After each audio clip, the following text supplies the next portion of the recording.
Duplicate layer. And click the layer. Go to Image, Mood, and click on 8 bits.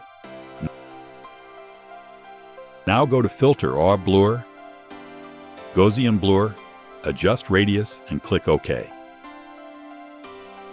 And Shift-Control-S and save layer and hide layer. Now click on logo, press Ctrl+T and adjust the size.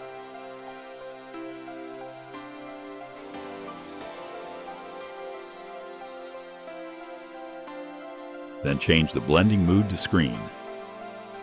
Go to Filter, Distort, Displace. Change scale to 15 and click OK and open the file we saved.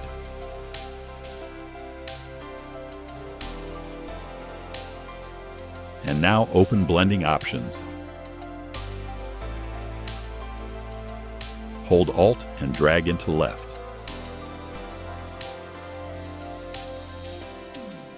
Click OK. Hope you learn it and don't forget to subscribe.